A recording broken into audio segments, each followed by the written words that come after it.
Nasa Amerika pa at nangakong uuwi sa Pilipinas si dating Public Works Secretary Manuel Bonoan sa February 15.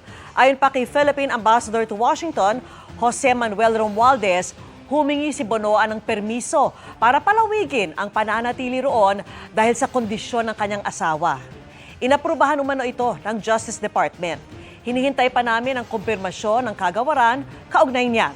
Sabi rin ni Senate President Pro Tempore Ping Lacson, kukumpirmahin niya ito sa Justice Department para malaman kung iaatras o itutuloy ang pagsilbi ng subpoena kay Bonoan at kung ipapasight in contempt siya kung hindi makadalo sa pagdinig ng Senate Blue Ribbon Committee sa Lunes.